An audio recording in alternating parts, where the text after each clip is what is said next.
Hey, go on then. Yes, the next one. Drive to EV. Is that a pun there? No, it wasn't a pun at all. No? No, it's just in the script notes. Drive to EV. James, you want to start us off on this one? Oh, 'Cause I know you've done some heavy research into it. yeah. You're a resident EV expert. No, definitely not. The closest one we've got. It's a difficult topic. It's a lot of thing going around about it at the moment, and like bad talk about it. And is it worth fitting them? Is the big question. And for me, now at the start, yes, I think it was, but now it's not. Again, it's that race to the bottom. It's just. So you're talking it from an installer's perspective. Yeah. Would you go around the rigmarole of becoming an EV installer? Even commercially, obviously you're mainly industrial and commercial because you've got them big 22 kilowatt monsters and things like that. Surely there's money in that. We fitted some, but that's because they are clients for the factories or whatever. So yeah, we'll do them there. But I'm not going out trying to compete against domestic people to try and get to fit EVs or whatever. Do you know what I mean? I just don't think it's worth it. People are just slamming them in. How can you compete with that? I've got so many issues with the way EV installers don't have to be proper electricians. Yeah. Especially when you consider the consequences of it if it's done wrong. First of all, right, you're putting an EV charger, whacking it in wherever. Yeah. Right. That is being plugged into potentially $100,000 car. Okay. It's coming from the mains. Now I got sent something by a contractor which he wants to come on, so I'm not going to name it just yet. And there's a particular unit that splices the tails basically. Yeah. I thought they banned them now, haven't they? Well, I know he started a petition to try and get them banned, right? Because they don't even hold a BSEN number because they're initially designed for overhead lines. Right. People can't tamper with them. Yeah. Right. Fair enough. But I can't find where it actually needs one. So I was coming through. I can't actually see where it would sit within a BSEN reg or within 7671. But they basically splice the tails, so they're coming straight off it, and boom.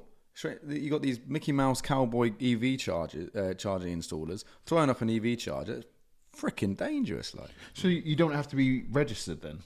Or is there some form of registration that they need to do for You can just go and install one, can't you? But there's obviously courses for it. I'd say to anyone, do a course, because if you've got if you're a registered electrician, I would say go do a course. If you've got regular clients and they want one, they'll probably come to you and you can do it. And you can still put in quotes for people. It's not to say you're going to get a lot of those jobs if people are fitting them a lot cheaper, but to try and just solely do an EV business or something, I think is going to be very difficult if you've got a high standard of work to compete against some of those companies who just 100% agree. And especially if you're going to do it properly, making sure it's properly RCD protected with the right devices. And again, because this is the other thing, if that's going back to a consumer unit, that is when you're looking at it, okay, hang on, you've got type AC RCDs in there if you've got an RCD in it at all.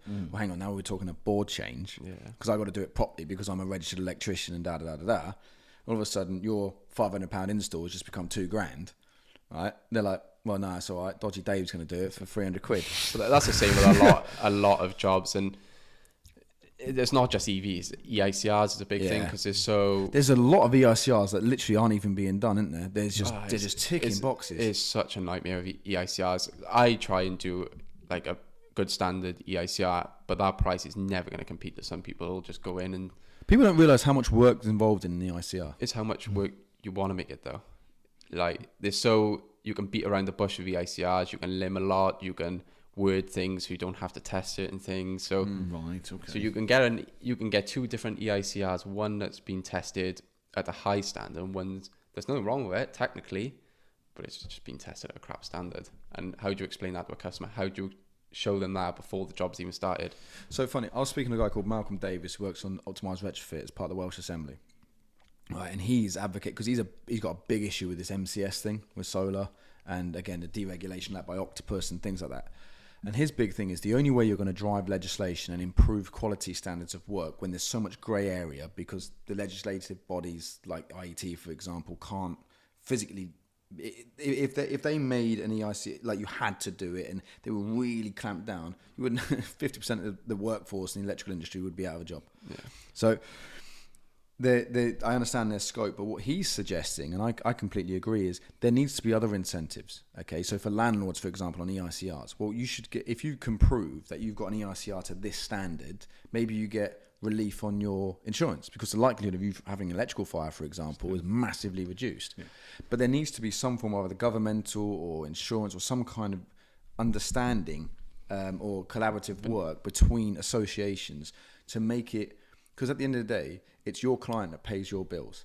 Okay, so if your client is completely price predicated or value predicated or whatever it might be, if you can show him, look, I cost you an extra 150 quid on this EICR, but it's going to save you another $5,000 on your landlord's insurance over the next 5 years. Like, yeah, there kind of is a thing with that at the moment, because a lot of factories get their EICRs done because their insurance asks for it. So if you've got a satisfactory report, your insurance comes down.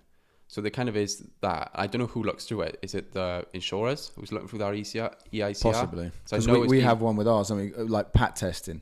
Yeah. So we have to have things pat tested as part of our insurance documents. However, if I knew a friendly spark, for example, not saying that you would do it, say, look, here's 100 quid, just do me a cert. Yeah. And that's what's happening a lot. Probably not commercially, because it is again more money, bigger problems, bigger cable equals more money equals more risk, right? Domestically, however, and especially when you're talking about domestic landlords, they're the ones skirting a lot of it. And I know people that have done EICR or gone to do an EICR, okay, and priced the job, and they're like, no, you're like exceptionally more expensive. And they're like, how are you getting this quote? And then they're seeing the EICR and like, this geezer's not even been here. Like, physically impossible. But that's a big thing in the industry, and I don't know what the answer is to sort it out, because there's not going to be one person that checks through every EICR. It's not possible. No. So how do you? But maybe digitizing it? What about how it is would that work? digitized, really, isn't it? We all, I suppose, for me, yeah. I've used a NAPIT, or if you're NIC, you use the NIC form. But again, they're not checking through them. Yeah, no, well, there you go. Guys, again, jump in the comments if you think there's a way of improving that in the industry. So, again, to reduce risk and help electricians do a good job rather than get beat out by our mate Dodgy Dave or Cowboy Steve. I don't know, we've got to come up with better names. Cowboy Kev. Cowboy Kev. Yes. Cowboy Kev. Yes. Cowboy Kev. Trademarked. If anyone steals it. But yeah, beating out Cowboy Kev. Let us know. Talking about Cowboy Kev. Yes, we are.